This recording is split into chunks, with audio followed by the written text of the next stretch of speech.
everyone, it's Rascal Bunny Studios here.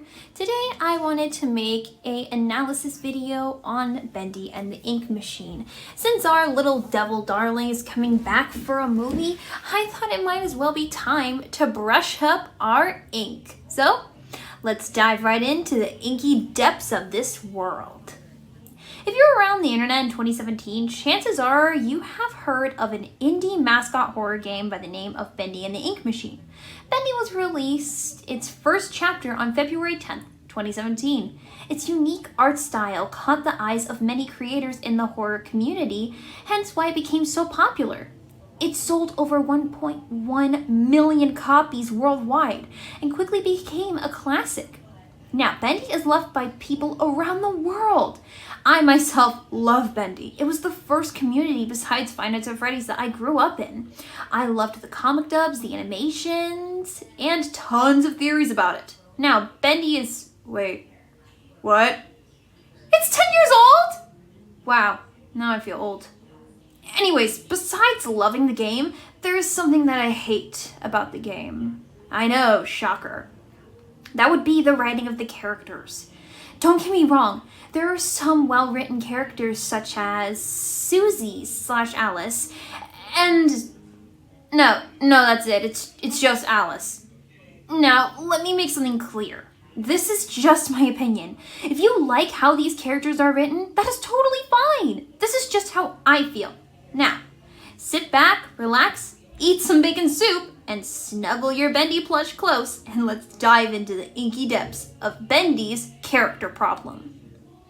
Henry Stein. The game starts when we get a letter from our old friend Joey Drew asking us to come back to the studio after 30 years of being away.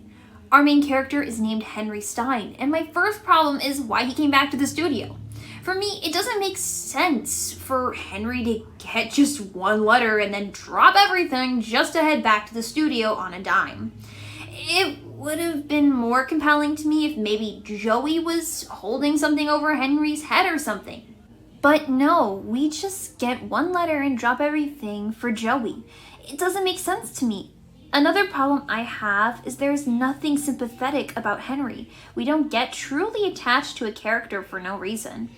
Let's take the main character of My Friendly Neighborhood, for example. Gordon O'Brien is the main character of My Friendly Neighborhood, an underrated horror game in my opinion. We, as the player, don't know much about Gordon's past, but from what we do know is that he may have served in the war, and he had severe trauma because of it, after he became bitter and cold to everyone and anyone. We can sympathize with Gordon because of his past trauma.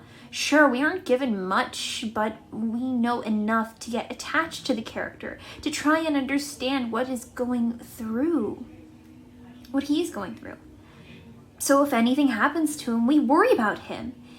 He is sent to the MFN studio because his job as a repairman requires him to go turn off the studio's antenna.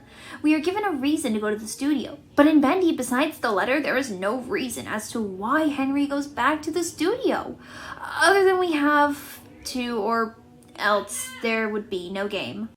Heck, I could go on and on about how much I despise little writing we get for Henry. But for now, I'll leave it there. Now, let's move on to the next character I have a problem with. Thomas Connor. Thomas Connor is another character that I see potential in, but we get nothing for him. We get like 1 or 2 tapes and that's it. You could argue saying that the Boris clone and Thomas Connor are the same, but that doesn't change the fact that there is 0 to nothing when it comes to Thomas. In his first tape, all he does is complain about the ink machine and how he hates having to fix it. But Wally Frank already fit the shoes of the complaining janitor. And I know, Thomas is a repairman that Jen hired, but you see my point. With nothing behind a character, we as an audience can't get attached to them. How about I make my last point with the one character that the creators had incredible writing for? Alice Angel. Susie Campbell is a tragic character. When we first learn about her, we find out she was an actress voicing only background characters, but she always wanted to be in the spotlight. And when she got the opportunity, she jumped to voice Alice Angel. She loved being in her role. She had an incredible singing voice.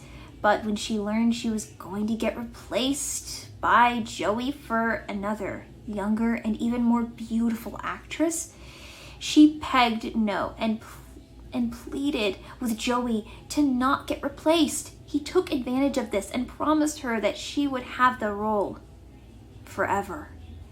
And when she was put into the ink machine, she was chosen to be an ink searcher. She hated her existence.